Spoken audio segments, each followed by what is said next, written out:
Hey guys, it's Jordy from Seven Eagle Group. I am so excited today to have with us Michael Hall, the executive director of the Three Rangers Foundation, just an absolutely incredible organization that has been helping U.S. Army veterans from the 75th Ranger Regiment, doing incredible work.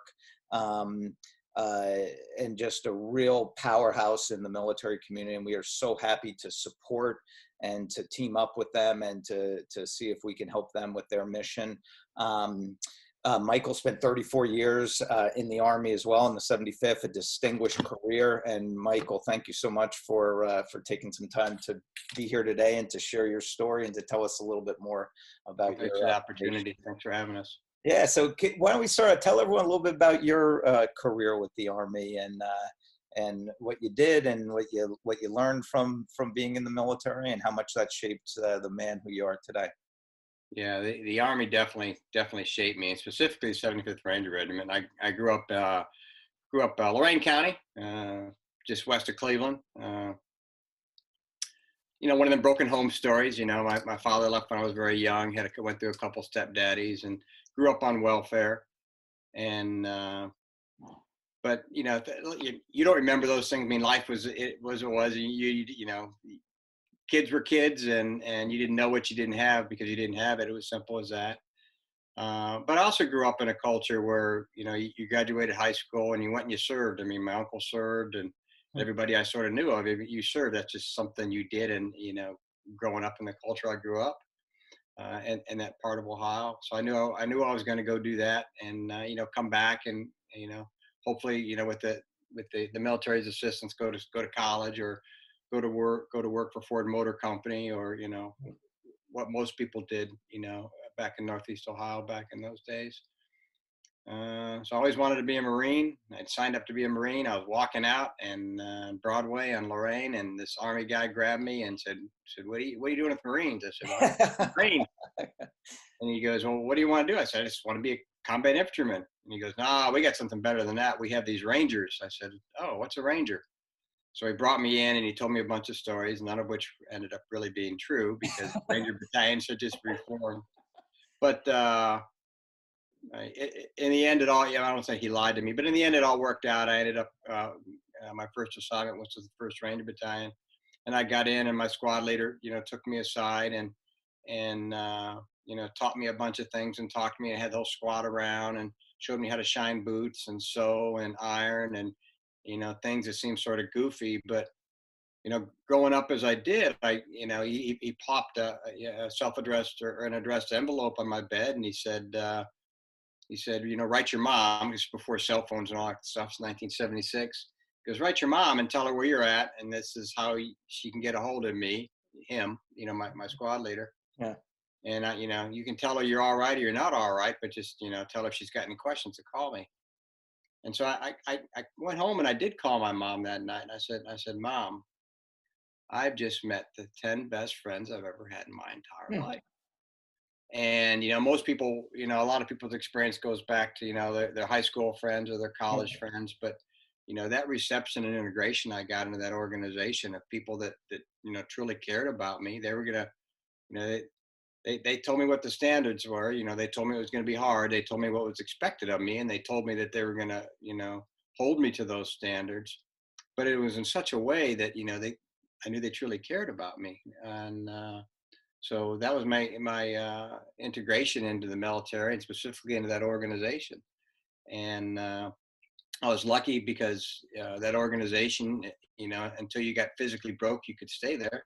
So, after about 3 years, it came time to reenlist, and I thought, well, I just gotten married, might as well reenlist. That's fine. I enjoy what I'm doing. And the next thing came up, and we had a son who had was born with spina bifida, and I thought, well, let's stay in a little bit longer and take advantage of the medical insurance the Army provides. And then one day I was at Fort Campbell. I had made Command Sergeant Major, and I was driving down the road, and I was looking at my leave and earnings statement up in the upper right-hand corner. Basically said years of service, and it said 20. And I pulled over to the side of the road, and I go, holy smokes, 20 years, I can retire. Where did the time go?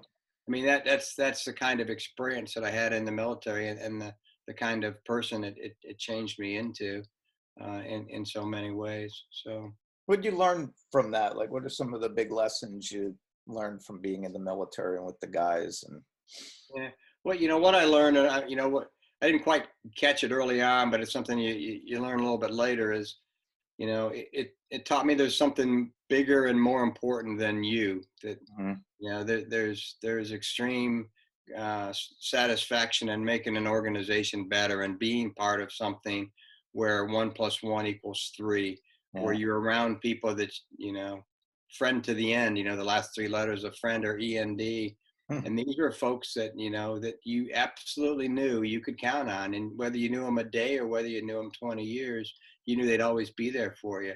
They were as close, and in many cases closer than some of the family I had. I mean, so it was a matter of understanding there was more important things in the world than what was important to you personally, than self-satisfaction, and that there were people out there that you could really count on when you needed them, and the satisfaction of always being there for someone else, I think, is what drove me as a leader. Of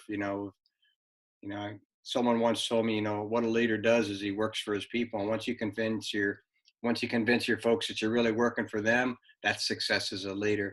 Yeah. Because the really hard things in life you don't do.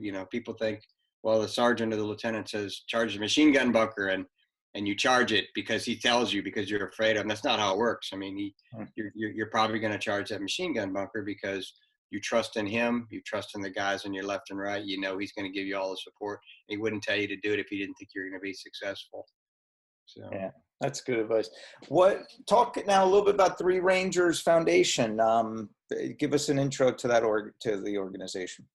the organization formed in 2014. It was formed by three rangers who are veterans of a task force ranger, most commonly known to most people as Mogadishu, and the Battle of Black Sea. So they got out, and they decided to form a veterans organization that was going to do all things for all veterans. Whatever a veteran needed, they were going to try to help with. And so it moved along. They did a lot of great things. After I'd retired. I retired twice in the military. That's, probably don't want to talk about that. It's a long time. And then as I got out in the commercial world, and I was doing very well out there because I had a lot of great opportunities. They asked me to become the executive director, and I said, yeah, but this is what I want to do. I want to narrow the mission down so I can really see who we're helping, and I know that we're really making a difference. It's not just a big broad mission statement. We're going to help everybody, and you know and it was, I said, I really want to focus just on veterans of the 75th Ranger Regiment, and there's a lot of organizations that perpetually support them, the Air Force combat controllers, and tactical air control parties, and some other folks. And I said, I just want to help them with transition. And I think the way we do that is there's a large mentoring network out there that when a guy gets ready to get out, or he does get out, if you get out there and have a chance to talk to these people and see the mistakes they made in most cases, but get advice from them on, the transition they went through. It's a very hard process. It's a long process. I'm probably still going through it. But to them to tell, their stories of, they got out and they decided to do this, or they decided to do that, and, what industry they ended up with and why they ended up in that industry, and the trials and tribulations they went through. And because now you're talking to someone who has lived the life that you have, that has the same philosophy in life, that Yep. understands, what worthwhile work is. And the reason I think that's, I mean, there's a lot of issues. There's a lot of ways to help veterans, is the way I'd rather put it. But Mhm. you know, I think if you can get out and you can find fulfilling work with people that you enjoy working with, you'll never find the same thing you found in working in a Ranger battalion or the military. That that's just it's a different mission set. It's not Yeah. it's not a ding on any company. It's just you don't have that same kind of Right. sometimes life or death focus. But if you can find that kind of fulfilling work and you have that security for your family, a lot of those other issues that come up, you know, uh, they're much easier to handle. They don't go away, but they're easier to handle Right. because you don't mind going to work. You got security for your family. frustrated at work and you come home and you're frustrated at home. So that's what we're trying to do, is help veterans find worthwhile work. And our guys and gals, there's a selection assessment process to go in. They say the easy thing to do is it's sort of easy to get in the Ranger Regiment. The hard part is meeting that standard and staying there every single day. Right. So it's got a higher intelligence value. It's than most units. So it's an organization of very high achievers. Not everybody. A very small percentage come in and plan on making the career. You would think, oh, a unit like the Rangers, those are career soldiers. They're not. I mean, these are high achievers. They're looking for something. They're not quite sure in some cases what it is. But they're going to come in. They're going to serve the 3 or 4 years. They're going to serve their country, and then they're going to get off and they're going to do something else because they have other goals in life. I think, like all of us, I don't think any of us finally grow up. Technically, I guess I'm on my 5th career right now because I'm always looking for something different. That's awesome. Talk about what are some of the specific things that you do to help the Rangers who come through the program. I know you do a wide variety of transition advice and guidance and mentorship. Talk a little bit about some of the specific services and programs. Yeah, we have we are directly supporting the active duty unit, the 75th Ranger Regiment. They have a program called Ranger for Life, and it's from the day that you're accepted into the unit until the day you leave the unit. They have what's known as their big five focus areas, which is education, ensuring that you're going to forcing you to get an education, financial wellness, physical wellness, spiritual wellness. So they have programs set up. They're going to help you. They're going to help you better yourself. And at the end of the day, I think, so when a guy or gal decides to make that decision to transition out, or he starts thinking about it, then he can say, okay, thanks to the unit, I'm probably set up for success. I've got my education. They've told me how to wisely, take care of my money. They've taken care of me physically. So, now they're going to make a decision. What are they going to do next? And maybe they're like me. Maybe they say, I'm having a lot of fun. There's really no need to get out. And, what else I want to do, maybe it can wait because I have all these insurance. I have all this insurance in my back pocket, to make sure I'm successful whenever I decide to transition out of the Army. So our part of that is the mentorship networking program, and there's basically 3 pillars. We along with another organization called the Darby Project, we're partnered with them. They sort of do a lot of the stuff that supports the active duty guys, and then the transition period, and after they get out, that's where the 3 Rangers Foundation picks it up. But our 3 pillars are, we have several community partners where we're partnered with businesses that what we call our Ranger friendly. They're either owned by Rangers or there's a former Ranger there that has a significant influence in the company. And we tell guys, hey, you once you get out or once you're thinking about getting out, look to these companies because they have the kind of culture, and they're the kind of company that's going to give you an opportunity to excel. Right. So that's one of the pillars. And we have some of the bigger companies out there that we trust, but it's mostly smaller companies, all around the country. Yeah. The second pillar of that is providing what we call vetted transition services. Your organization is a great one. We talk to organizations that are specifically interested in helping vets transition to the job market, and organizations that understand veterans, organizations that understand that sometimes they don't meet the standard, whatever the box is that the HR has painted for a person to get into the organization, and are willing to take the extra step to help that guy or gal find that fulfilling work. Yeah. So there's organizations like yours. There are several other nonprofit organizations that the government tries real hard and does a pretty good job with their transition services. But there's, everybody's an individual, and the Army's huge.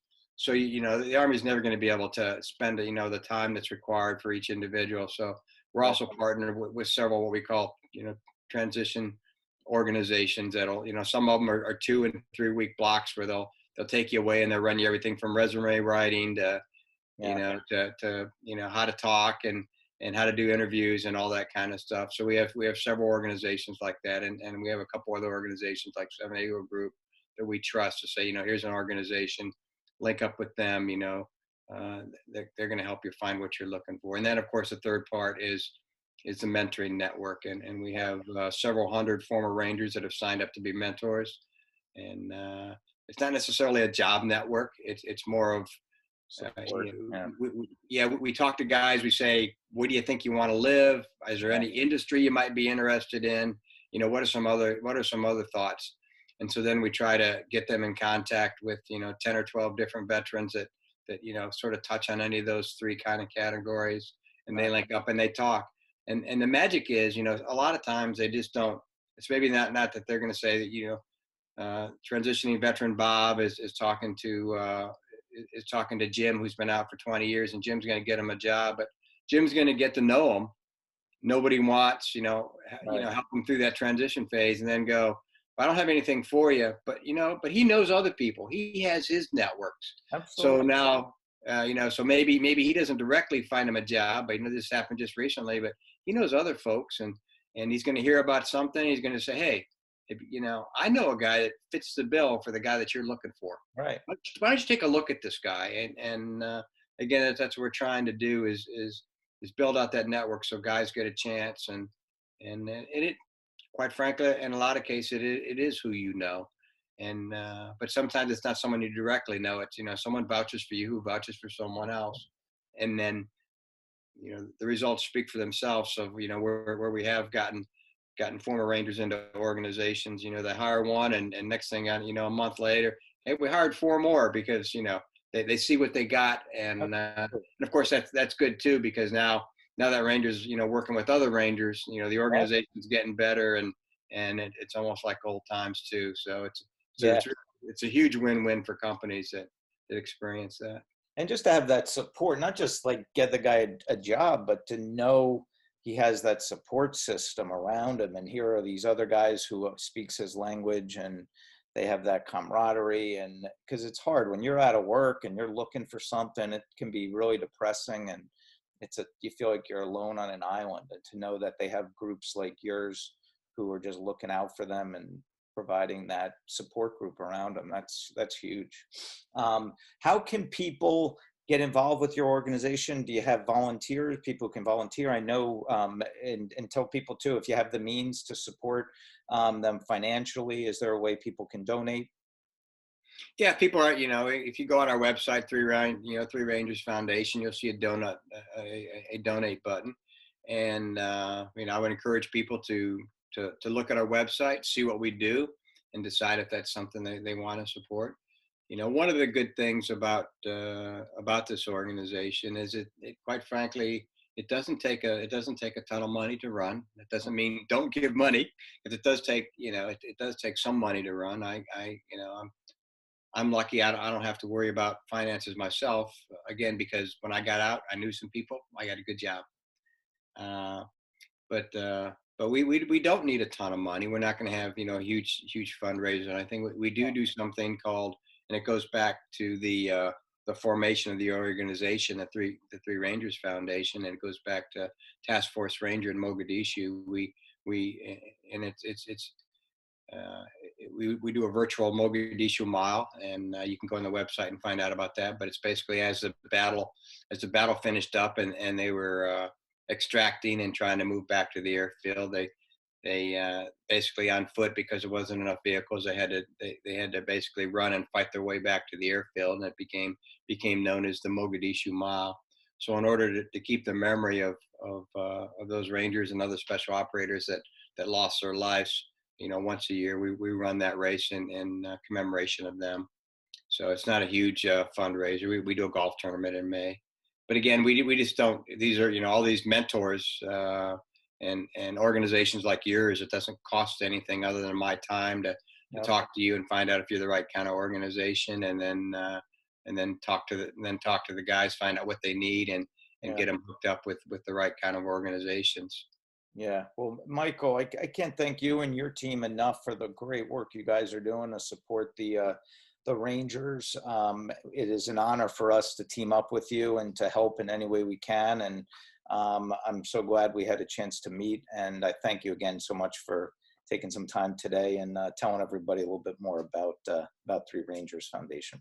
Yeah, and it's really great that we found you through a mutual friend, and you have a great website, and but having a chance to talk to you before, it's incredible the passion you have, and the website, and there couldn't be a website good enough that could really display the passion that you have to understand veterans and to really truly help them for nothing more than the satisfaction of helping them. So Thank you so much. That first means off, a what lot. you That do. means a lot. Yeah, we have an amazing team here at Seven Eagle, and that means a lot. And we're eager to prove to you how hard we can work for your guys. So thanks again.